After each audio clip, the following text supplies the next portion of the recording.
Generally, when asked why they like Final Fantasy XII, fans tend to immediately mention the plot, and like how good it was. About how it had so much political intrigue and such. Did they even play the game? Did they not understand it? Well, buckle up, because I'm about to explain how incredibly retarded this story really was. If you've never played the game and still want to be surprised, then don't continue watching. But if you've played the game and didn't understand jack about what was going on, don't worry. I'm here to bring closure and explain why. The most glaring problem with Final Fantasy XII is what some call the plot, and the amazing number of gaping holes, inconsistencies, contradictions, and moments where members of the cast act completely out of character. Plot hole number 1. So apparently Vaughn blames his brother's death on Bosch. He even says it straight out. You killed my brother! Quiet. Without even addressing the later revelation that it was actually Bosch's twin brother that killed Rex, let me ask this question. How is it that he killed Rex? Now you may be thinking it was when he thrust a knife into his stomach in the prologue, but then we later see a flashback that shows Rex clearly survived this attack. He's sitting in the chair, completely fine, staring out of a window. The attack has apparently scarred him emotionally, but he's clearly alive and fully recovered. If he was in critical condition, he would be in bed.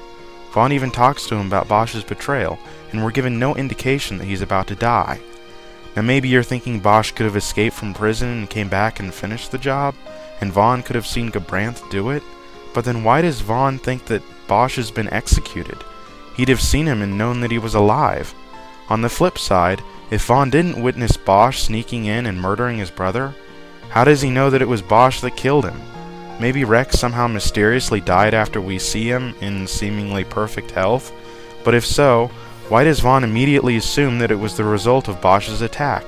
Isn't it more likely to be the result of malpractice by medieval physicians?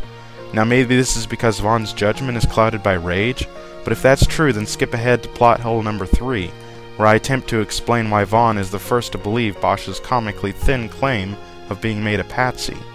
Finally, if Rex's seemingly minor wound was somehow more serious, why didn't the physician's magic tell them that he was in critical condition? Why don't they just use magic to cure him, or a phoenix down to bring him back to life? You'd think a world populated with magic would at least have a cure to just about anything. Plot hole number 2. So apparently it wasn't Bosch that Rex saw in the throne room of Nalbina Fortress. It was actually Gabranth impersonating Bosch so as to implicate him in the king's assassination. So if his whole plan is to make everyone think that Bosch had murdered the king, why does he attempt to murder his only key witness? Rex was the witness they needed. They had to make it appear as if I killed the king. Rex bears no blame. He's instrumental to their plans. So why stab him with a knife? I suppose you could argue that Gabranth was secretly trying to subvert Arcadia's plans for world domination, but everything he does later on suggests he's perfectly loyal to the Empire. I suppose you could also argue that Gabranth only stabbed him enough to inflict a minor wound, but then why does Vaughn assume that it was the wound that killed his brother? This line of thinking brings us right back to plot hole number 1. It makes no sense. Plot hole number 3. So apparently Vaughn is blinded by rage over his brother's death. He wants to kill Bosch, but later on he seemingly accepts Bosch's crap story about how it was really his twin brother that looks just like him. Why is it that Vossler, who is good friends with Bosch, and would probably be the most likely to believe his story, doesn't? And Vaughn, the one character that should doubt Bosch, is somehow the first to accept that Bosch was framed. When people stop acting like themselves and step out of character, this is generally because the writers don't know what the hell they're doing. Another overshadowing problem with Final Fantasy XII is just how poorly the story is told. Apparently during the Battle of Nabadis, a judge named Zek used something called the Midlight Shard and destroyed the entire city. We're told about this event by Bosch, but we're never actually shown it. We're also told that an empire known as Rosaria is preparing to make war with Arcadia, but yet again we're only told. The same is true of an organized resistance in Bujerba. The game tells us many things, but never actually shows us. Plot hole number 4. How will the revelation of Bosch's survival negatively affect Ondor? So Marcus Ondor of Bujerba publicly announced that Captain Bosch had been executed for treason. According to Bosch, if his survival were to become public, Ondor would somehow be placed in a difficult position. If news of my survival were to spread, the Marquis may find his position compromised. How? Andor is secretly supporting both the occupying Arcadian Empire and the fractured Dalmascan resistance, but both of these parties are already aware of Bosch's survival. The Dalmascan resistance was informed of this when Bosch sought them out in Dalmasca, and the Arcadian empires were the ones that were imprisoning him in the first place. The whole logic starts to fall apart when you really look at it. Furthermore, why go through all the yelling in the town square? Why not just have Bosch approach Andor directly? I hear the Marquis is fond of taking long strolls through abandoned mines. Just wait till a man needs to go pee on a rock. I'm Captain Bosch von Rotzenberg of Dalmasca! Now here's a minor question I have. In what universe does publicly yelling to the world that you are a traitor constitute a good idea? Especially in a city you know is populated by resistance members sympathetic to the kingdom you're claiming to have betrayed. People get killed for this type of thing, even though Vaughn's intelligence is understandably suspect, and even though I'm personally supportive of his imminent and horrific death, you'd at least think that one other member of the party would have a brain. You know, everyone talks about how god-awful the laughing scene in Final Fantasy X was, but at least that made sense in the context of the story.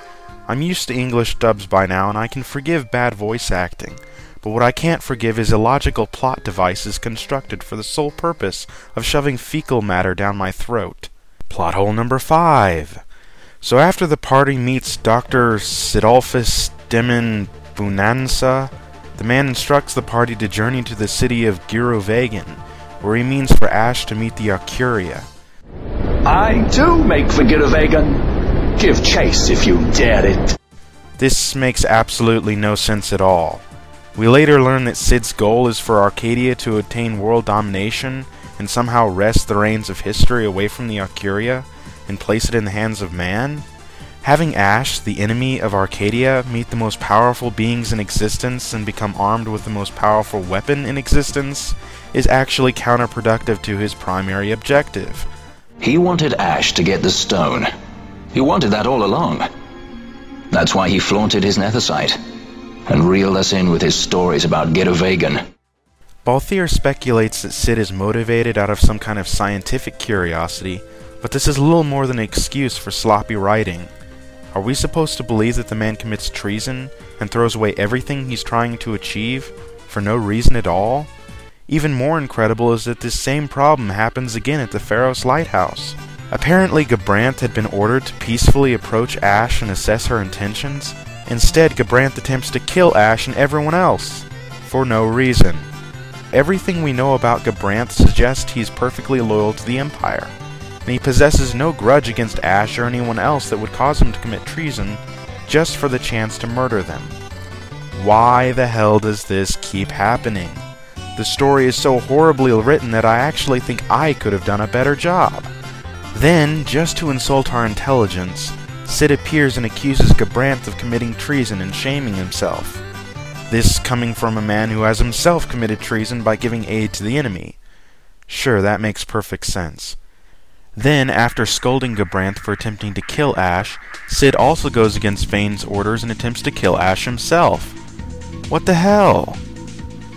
If that's not enough, we're actually expected to believe that Vane forgives both Cid and Gabranth, even though he's clearly had Vana spying on these events both times. Then we have a Deus Ex Machina in the sudden appearance of a massive warship called the Bahamut. What is this super weapon that comes out of nowhere precisely at the right time to aid Vane and Arcadia?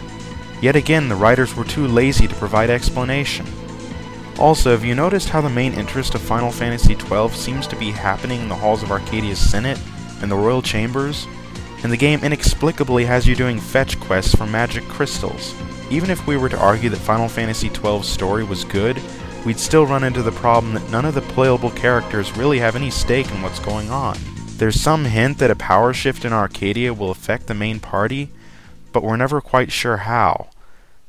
I don't get it. It completely baffles me how people think the plot of this game is good. Now supposing you're still around watching these videos after I've methodically torn apart your favorite game, you'll want to pay attention. In part 3 I'm going to continue by focusing on the English voice acting, and finally finish off by addressing the combat system and musical score. I'll see you then. Why does Al Cid have sunglasses? They have sunglasses in Evil East? Just go with it.